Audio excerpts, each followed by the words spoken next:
এখন রান্না করব নদীর পাঙ্গাস মাছ। পেঁয়াজটা ভাজছি, পেঁয়াজটা ভাজাটা দেখাইলাম না, এখন একটু পানি দিয়ে দেব। নদীর পাঙ্গাস মাছ রান্না।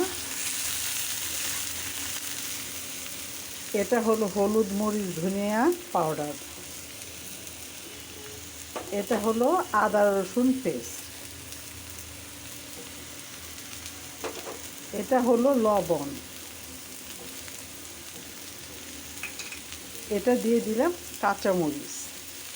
এখন ভুনা করব।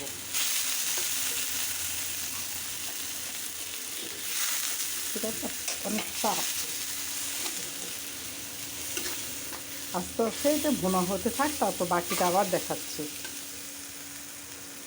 মাছ ভুনাটা হয়ে গেছে, মাছগুলি এখন দিয়ে দিচ্ছি, কারণ আস্তে আস্তে এটা পাঙ্গাস মাছ, একদম নদীর তাজা টাটকা মাছ। পাঙ্গাস মাছ আগে খুব ভালো শ্রেষ্ঠ মাছ ছিল, এখন চাষের জন্য পাঙ্গাস মাছ কোনটা আদি আর কোনটা ভেজাল সেটা বোঝা যায় না। কারণ নদীর পাঙ্গাস মাছও দেখতে যেমন, চাষের পাঙ্গাস মাছও দেখতে তেমন, কিন্তু বোঝা যায় না কোনটা কি। এখন আমরা ভেজাল খাইতে খাইতে আসলকে হারাইয়া ফেলছি, মনে সবই ভেজাল মনে হয়।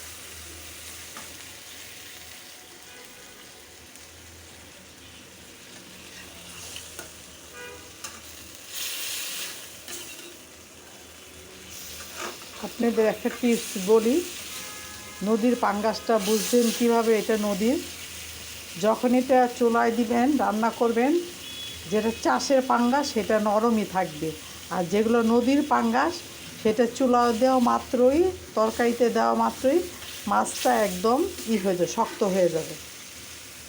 এটা আমি এভাবে চিনি মাছটা, পাঙ্গাস দেশি চাষের কোনটা আর নদীর কোনটা। তরকারিটা হয়ে গেছে পাঙ্গাস মাছের।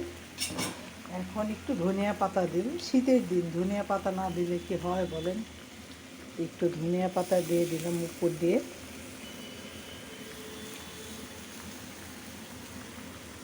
ধনিয়া পাতা এখনই খুব ভালো লাগে, আবার কতদিন পরে ভালো লাগে না আমার খেতে।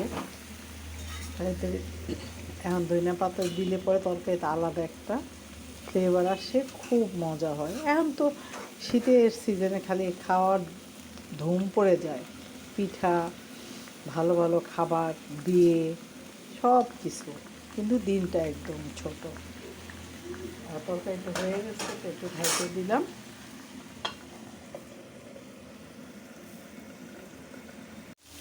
এখন দিয়ে দিব